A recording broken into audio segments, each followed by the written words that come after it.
Today I'm going to show you how to use your camera's pop-up flash to turn photos from this into something a little more pleasing like this. It's all coming up on today's episode of Ask David Bergman. Hey there everybody, welcome back. Here I am, as always, answering your photography questions. Don't forget to go to askdavidbergman.com. You can ask your photo questions right there on that site. I just might pick it to answer here on a future show. While you're there, you'll also notice I offer one-on-one photo consultations. If you need help with a very specific question, something creative, something technical, maybe a business problem you're having with your photography career, I can work with you directly over Zoom. You can check that out also at askdavidbergman.com. Lastly, I hope you're already a subscriber to the Adorama YouTube channel. If not, go ahead and click that button down below. Use the little bell icon. You'll be notified as soon as new photo shows come out all week long for myself and the other photo hosts right here on Adorama TV. All right, let's get right to today's show. I've got a question sent in from Malcolm R, and he wants to know, can the standard pop-up flash on a DSLR be used to make good photos? If so, how?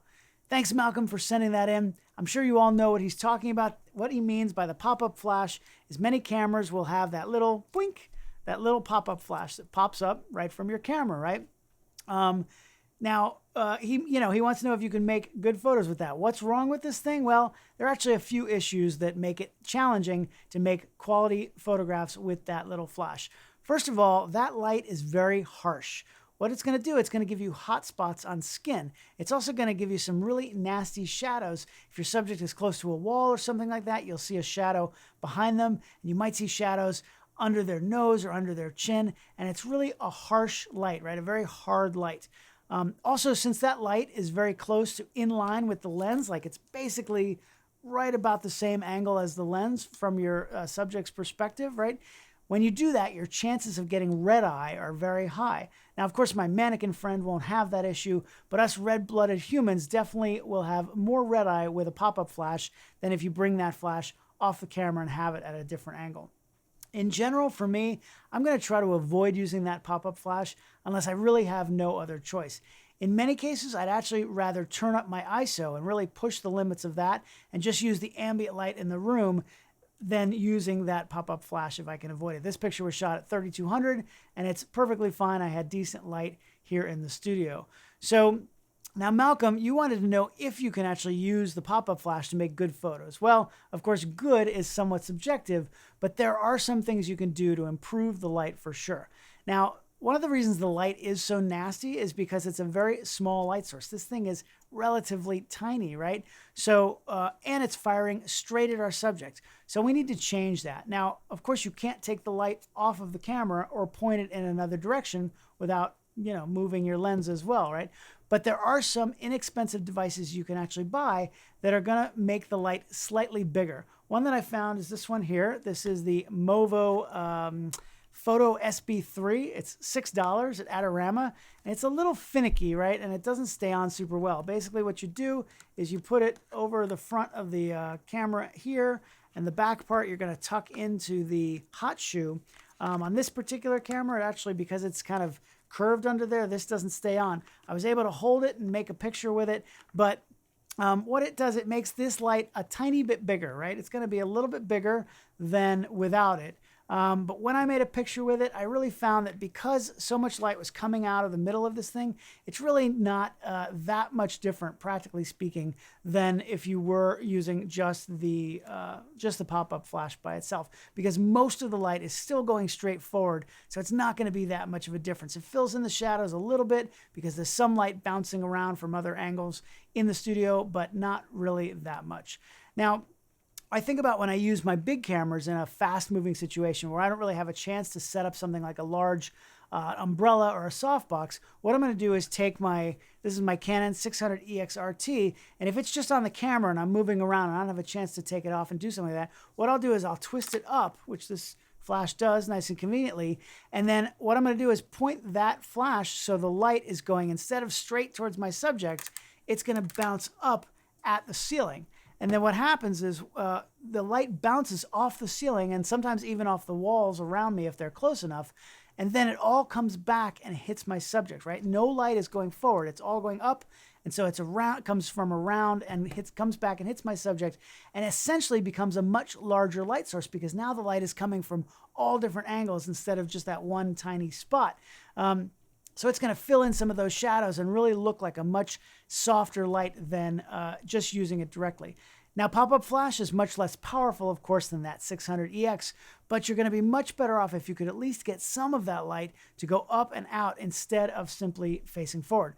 So how do you do that, right? You can't just twist this flash around, right? So what you have to do is use physics to redirect the light where you want. Now, I've seen DIY projects from photographers using found objects like a napkin or plastic bag, even a coffee cup with the bottom cut out. The idea is to wrap the object around the flash with the top open so that some diffused light goes forward, but a lot more of it is going up towards the ceiling. So I took a simple piece of paper. This is a regular 8.5 by 11 sheet of letter paper, and I put a couple pieces of tape, and I made a cone, right, that I could just see right through. And what you can do is just take that and put it right over the flash like so, and take a picture like that. Now, you can see the image is a little bit better than without it, but because the paper is translucent, right, a lot of light is going to be coming right through the front and still give me relatively harsh light. So what I did to try to balance that is I shot it again, but this time I held my hand in front of the part where the light was coming out, kind of like this, to block the direct light, but still have the indirect light going up and out. The problem is, as you can see, this image, the light is much softer, but I lose so much light that the image is severely underexposed. This little flash just can't give me enough power to compensate for that, especially when I'm losing so much light out of the back and all around the sides using this paper cone. I lightened it up here in post so you can just see how much softer the light is versus using the cone just by itself without my hand in front, but this is not ideal with an underexposed image. You don't want to have to rely on fixing it in post, right? You now understand that for the softest light, what you want to do is block as much of the directional light as possible and push it to the ceiling and the walls. Now you can do that by really bouncing off of almost any white object as long as most of the light doesn't pass through it.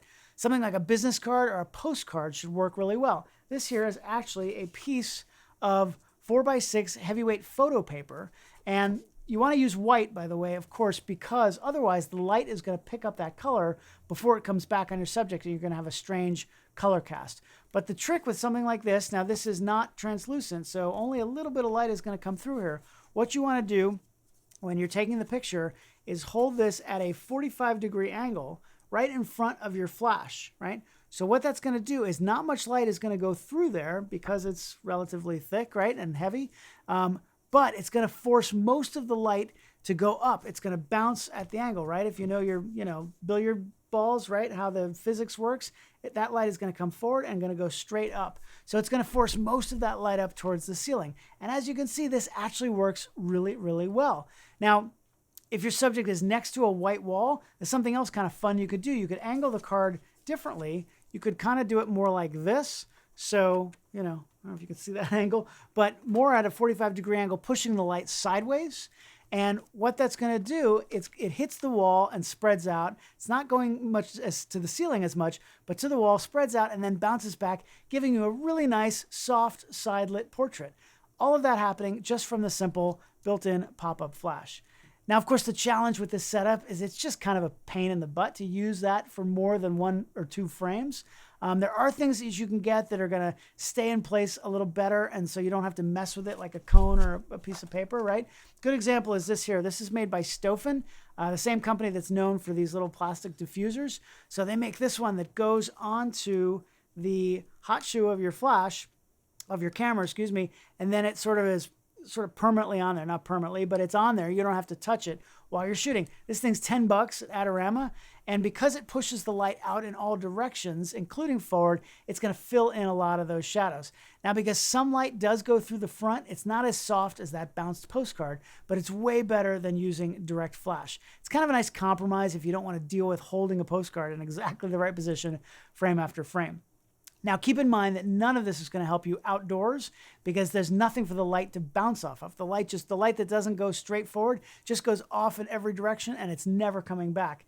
I actually did a video recently about why those little plastic diffusers don't work at all outdoors. I'll put a link in the description below, of course, if you want to check that out. You might be able to use the pop-up as a fill flash outdoors, but you're going to have to be really close to your subject to get enough power, especially if you're trying to work with, bright sunlight. Now, lastly, just as a sidebar, there is one more great use of the pop-up flash. Some cameras are going to allow you to use it to trigger a bigger off-camera flash like this 600EX, right? If your camera offers that, it's going to save you some money as you expand your flash system because you won't have to buy a separate transmitter for your camera. You already have one built in. Now, if your camera doesn't allow radio transmission, but your external flash has an optical trigger, you can actually use that pulse of light from the pop-up flash to make the bigger flash fire. You're going to need to be on all manual since the TTL pre-flash would fire that flash early, but it's really a way that you can use the pop-up flash to create some real quality light. That's a bit of an advanced tip, but definitely something you can do. So Malcolm, the answer is you can make good photos using the pop-up flash. You just need to really understand the limitations and make the best of what you've got.